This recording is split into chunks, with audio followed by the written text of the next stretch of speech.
मीनू जी, क्योंकि आप सबसे पास हैं इस लाला की जो भी वो प्रॉपर्टी है, उसमें जो जो रेट है वो ये है कि अगर आप अपने 2 व्हीलर पे जाते हैं तो 100 रुपया, 4 व्हीलर पे 200 रुपया बैरियर पे, और अगर अंदर तक जाना है तो आपको कार पार्क करने का 4 घंटे का 1,000 रुपया है, 1,000 रुपया है। और जो पिछले साल इसमें टूरिस्ट आए थे वो 2,20,000 टूरिस्ट आए थे। 3,402 तो केवल हेलीकॉप्टर सर्विस जिन्होंने ली थी, हेलीकॉप्टर भी उड़ाते हैं। अब ये बात मैं इसलिए कह रहा हूं कि ये तो भाई हम लोग रामदेव को और बालकृष्ण को तो ये जानते थे कि भाई इन लोग बड़े आयुर्वेद और क्या क्या जानते हैं। ये टूरिज्म में एडवेंचर टूरिज्म के वो हो गए, ये एडवेंचर टूरिज्म तो है ही, जिस तरह का एडवेंचर ये करते हैं। ये सारा फ्रॉड जो है विनू जी, मैं पहले उसके फ्रॉड पे और करूंगा क्योंकि बहुत लंबी बात हो जाएगी। मैं पहले इस फ्रॉड पे कि इस देश में ये 2-4 फ्रॉड मिलके किस तरह से लूट रहे हैं, आपके पास जो जानकारी हो इसकी वो आप बताइए, फिर हम लोग इस पे और बात करते हैं। जी आनंद वर्धन जी, मैं इस फ्रॉड के बारे में बात करने से पहले मैं इस माउंट जो एवरेस्ट हाउस है जिसके आपने जिक्र किया अपने इंट्रोडक्शन में, मैं इसकी ब्रीफ हिस्ट्री दर्शकों के लिए बता दूं कि ये कितनी इंपॉर्टेंट ऐतिहासिक जगह है, न केवल इस देश के इतिहास में बल्कि विश्व के इतिहास में सबसे बहुत ही महत्वपूर्ण जगह है। किस वजह से है? जो सर जॉर्ज एवरेस्ट थे वो भारत के पहले सर्वेयर जनरल ऑफ इंडिया थे, भारत के सबसे पहले सर्वेयर जनरल, जिन्होंने की सर्वे किए बहुत सा जितनी भी पहाड़ इस देश की चोटियां हैं पहाड़ों की, वो पहले सर्वेयर थे, जो वो पहले व्यक्ति थे जिन्होंने ये बताया कि माउंट एवरेस्ट, जिनके नाम पे रखा गया है कि ये जो चोटी है ये विश्व की सबसे ऊंची चोटी है, उन्होंने ही इसकी कैलकुलेशन की। उनके साथ एक कंप्यूटर भी थे, कंप्यूटर मतलब कंप्यूट करने वाले हाइट को, राधा कृष्ण सिकधर, तो उनके साथ मिलके उन्होंने इसकी कैलकुलेशन की और बताया कि इतनी हाइट है माउंट एवरेस्ट की और ये सबसे ऊंची चोटी है, जो कि बाद में प्रूव हुआ। उसके और वो सारा काम उन्होंने इसी एवरेस्ट हाउस में रह के किया।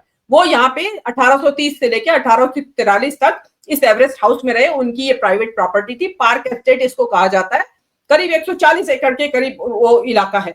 तो वो उनकी प्राइवेट प्रॉपर्टी थी, ये बिल्कुल एक जीर्ण शीर्ण अवस्था में पड़ी हुई थी। उसके बाद यहाँ की कुछ लोकल एक्टिविस्ट हैं, हेरिटेज एक्टिविस्ट हैं, उनके प्रयासों से इसका रेस्टोरेशन हुआ। जो आपने बताया कि वर्ल्ड बैंक से जो एड आई उत्तराखंड गवर्नमेंट के जरिए से, उससे इसका रेस्टोरेशन हुआ और रेस्टोरेशन होने के साथ ही उन्होंने इसकी फेंसिंग कर दी, इसको अपने कब्जे में ले लिया सरकार ने, और बजाय खुद उसका सरकार खुद उसकी देखरेख करती या किसी ऐसी संस्था को देती जो जिसका की हेरिटेज से कोई लेना देना हो, उन्होंने ऐसी संस्था को दे दिया जिसको 1 करोड़ रुपया सालाना। तो वो जो चीज है, देखिए ये जो जगह है, जो ये हाथी पांव जगह कहलाती है, मसूरी में, मेरे घर से बिल्कुल नजदीक ही है, वहां पे उस हाथी पांव जगह, वो जो जगह है वो कितनी इंपॉर्टेंट है। जॉर्ज एवरेस्ट का घर है, वो तो है ही सबसे ज्यादा इंपॉर्टेंट, आइकॉनिक घर है, आप देखेंगे तो एक लेगेसी है वो इस देश के लिए। वहां पे वो पर्यावरण के लिए एक बहुत ज्यादा सेंसिटिव जोन है, इको सेंसिटिव जोन है।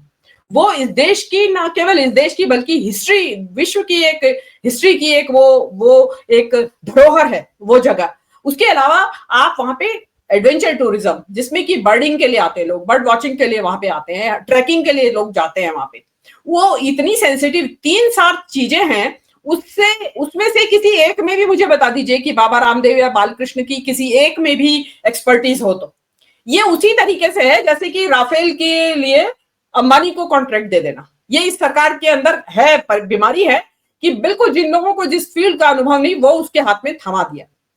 और अब जो थमाया जा रहा है, जो ये थमाया गया, अब आप अंदाजा लगाइए, आपने 25-30 साल की लीज पे उनको दे दिया 1 करोड़ रुपया महज। देखिए इस टाइम उत्तराखंड में जिस तरीके से ओवर टूरिज्म हो रहा है, मैं क्योंकि उसी मसूरी के रास्ते में रहती हूँ, राजपुर में, तो वहां पे आप वीकेंड्स पे आइए, सड़क पे बंद चोको ब्लॉक, पूरा जैसे लगता है कि पूरा हिंदुस्तान शायद मसूरी में आना चाहता है। तो आप अंदाज लगाइए वहां 1 करोड़ तो क्या, वहां पता नहीं कितने करोड़ रुपया सालाना वहां कमाई हो रही होगी, अरबों रुपये की कमाई हो रही होगी वहां पे। लेकिन क्योंकि सरकार को तो कुछ मिल नहीं रहा है उससे, प्राइवेट हाथों में आपने दे दिया है उसको, और वो भी उस व्यक्ति को कि जो ऑलरेडी दुनिया भर में हर एक स्टेट में, लगभग इस देश के हर एक स्टेट में जो रामदेव को हजारों एकड़ जमीन मिली हुई है, मध्य प्रदेश, उत्तराखंड, महाराष्ट्र, हिमाचल, कौन से स्टेट में उत्तराखंड इनको बिल्कुल औने पौने दामों में जमीन मिली हुई है। यहाँ पे उत्तराखंड में देख लीजिए, जो इनका हरिद्वार में जो पतंजलि इन्होंने बनाया है, वो इनको औने पौने दामों में औद्योगिक जमीन दी गई और वहां पे इनका साम्राज्य आज आप देख लीजिए। मतलब अब आप पहले जमाने में तो हरिद्वार के नाम से उत्तराखंड को जाना जाता था, आज पतंजलि के नाम से हरिद्वार को जाना जाता है कि जी बाबा रामदेव वाला हरिद्वार।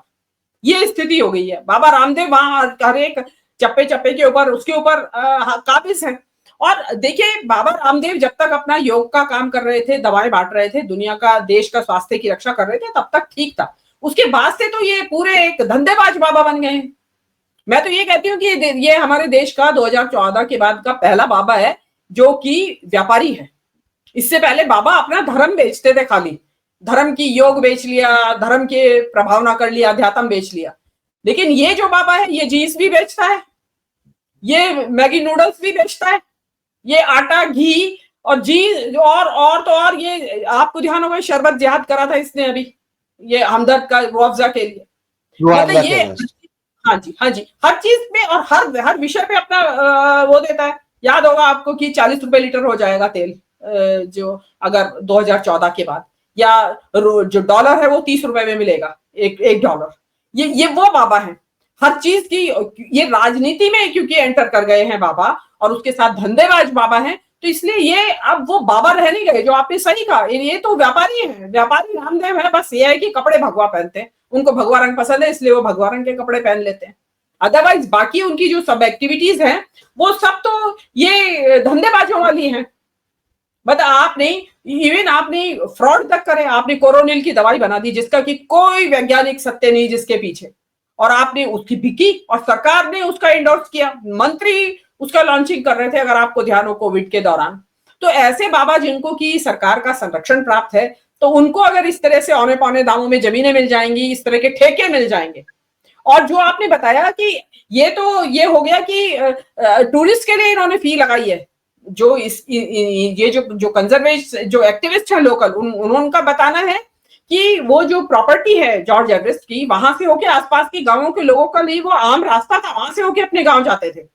इन्होंने उसको बंद कर दिया और अब गांव के लोगों को बहुत लंबा रूट लेके जाना पड़ता है। और आप सब जानते हैं कि पहाड़ों के गांवों में 2 किलोमीटर का रास्ता भी बहुत लंबा होता है, 1 घंटे से भी ज्यादा लगता है, 2 घंटे लग जाते हैं पैदल चलने में, क्योंकि चढ़ाई उतराई होती है। उनके लिए आपने रास्ता बंद कर दिया, लोकल कम्युनिटी के लिए जगह बंद कर दी, बाहर वालों के लिए आपने खोल दी, और उनसे आप पैसा कमा रहे हैं। और आपको ये कि मतलब आप एक बाबा ही इनको मिला था कि तीनों L1 L2 L3 तीनों बाबा बालकृष्ण हैं। इसके अलावा क्या उस जो ये प्रॉपर्टी है, या जिसका ये जो आप एडवेंचर टूरिज्म वहां कर रहे हैं, तो क्या इसका मेंटेनेंस करने के लिए और कंपनियां नहीं थी यहाँ पे जिनको ये कॉन्ट्रैक्ट दिया जा सकता था?